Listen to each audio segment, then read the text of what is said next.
Hi friends, welcome to Vinmini kitchen. எல்லாருக்கும் வணக்கம். இன்னைக்கு ராகி களி செய்ய போகிறேன்.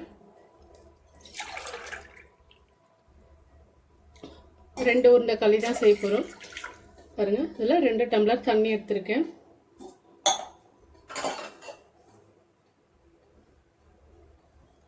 கல் உப்பு ஒரு 1/4 டீஸ்பூன்னு இருக்கும். இது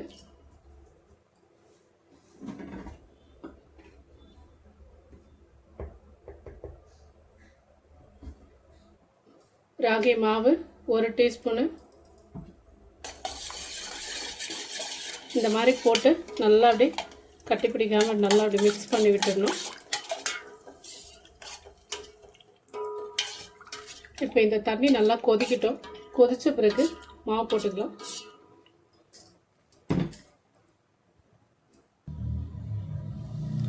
இந்த கப்பில் தான் நான் 1 கப்பு மாவு எடுக்க போகிறேன்.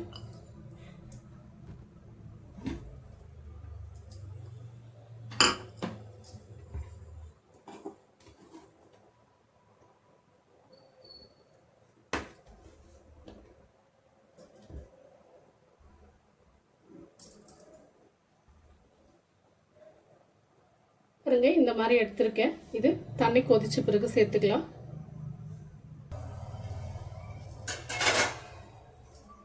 பாருங்க, இப்போ பொங்கி வருது நல்லா.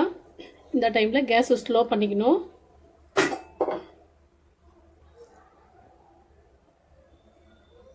இந்த மாவு வந்துட்டு நல்லா அழுத்தம் கொடுத்தாலாம் எடுக்கக்கூடாது. சும்மா லைட்டாக அள்ளிக்கணும். 1 கப்பு மாவு அப்படி நிதானமாக இதில் சேர்த்துக்கலாம்.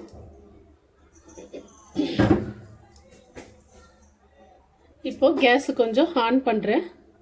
இங்கே பாருங்கள், இது மத்து தான். இது இப்படி வச்சுருவோம்.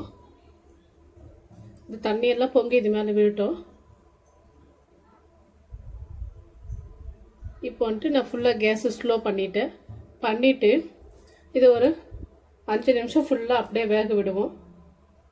இதுக்கு வந்துட்டு நான் என்ன பண்ண போறேன்னா, இப்போ ஒரு தட்டை போட்டு இந்த மாதிரி மேலே எப்படி கவுத்து வச்சுருவேன். ஏன்னா நம்ம ஸ்லோ பண்ணிட்டதுனால பொங்கி வந்து மேலெல்லாம் விழாது.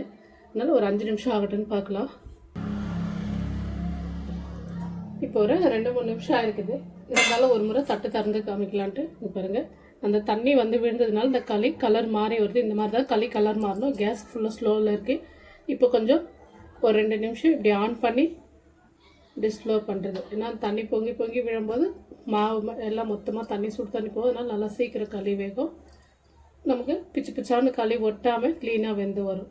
அதுக்காக தான். இப்போ ஆல்மோஸ்ட்டு வீடியோ தான் நம்ம அதிகமாக எடிட் பண்ணாமல் ஓரளவுக்கு இந்தளவுக்கு முழுசாக தான் காமிக்கிறது. ஏன்னா அப்போ தான் நம்ம புதுசாக செய்கிறவங்களுக்கு புரியும்.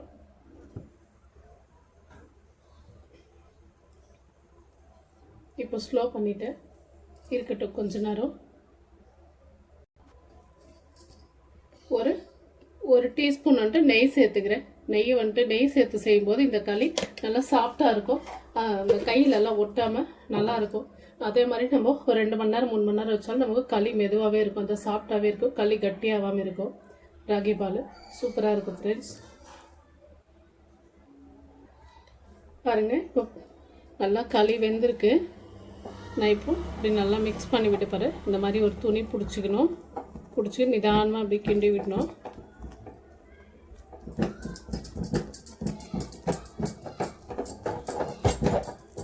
கேஸ் ஆஃப் பண்ணல, ஸ்லோவாக தான் இருக்குது.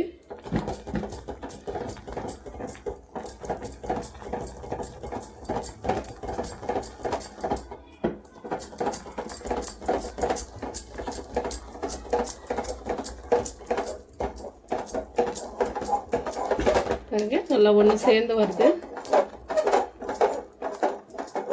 நான் இந்த டைமு கேஸ் ஆஃப் பண்ணிடுறேன். இப்போ கீழே எடுத்து வச்சு கிண்டிக்கலாம். களியே நல்லா கிண்டியாச்சு. பாருங்கள், ஒரு கப்பில் தண்ணி எடுத்துக்கிட்டேன். இந்த கரண்டியை இப்படி தண்ணியில் நினச்சிட்டு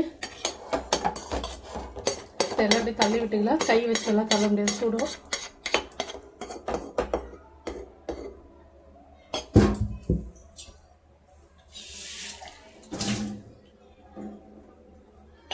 கிண்ணமாக இந்த மாதிரி தண்ணி ஊற்றி அலசி ஊற்றிடணும். கிண்ணம் ட்ரையாக இருந்தால் களி கிண்ணத்தில் ஓட்டும்.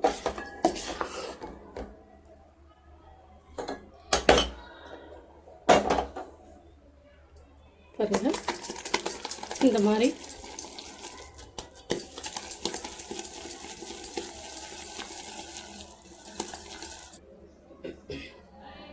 ஃப்ரெண்ட்ஸ் பாருங்கள், சூப்பராக 2 உருண்டை களி ரெடி ஆயிடுச்சு. பார்த்தீங்களா, கரெக்டாக 2 உருண்டை தான் இதில் தான் உருட்டினது. நீங்களும் இதே மாதிரி களி செஞ்சு பாருங்கள், சூப்பராக இருக்கும். நான் இது ஒன்று எடுத்துகிட்டு போகிறேன். இது ஒன்று தான்.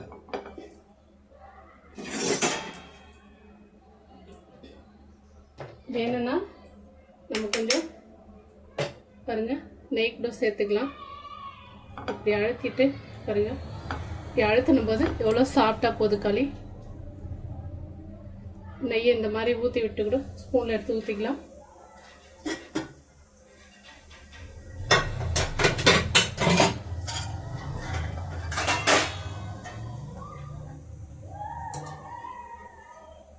நான் இன்றைக்கி வந்துட்டு பாலக்கு பருப்பு கீரை அதுதான் இதுக்கு. மட்டனு சிக்கனு எது செஞ்சாலும் சூப்பராக இருக்கும் ஃப்ரெண்ட்ஸ். நீங்களும் இதே மாதிரி ராகி பால் செஞ்சு பாருங்கள். வீடியோ பிடிச்சிருந்தா லைக் பண்ணுங்கள், ஷேர் பண்ணுங்கள், சப்ஸ்கிரைப் பண்ணுங்கள் ஃப்ரெண்ட்ஸ். ஆனால் மெத்தட் வந்துட்டு சேம் இதே மாதிரி செய்யுங்க. 2 டம்ளர் தண்ணி, 1 கப்பு மாவு போட்டிங்கன்னா கரெக்டாக இருக்கும். நல்லா வேகணும் ஃப்ரெண்ட்ஸ். பாய்.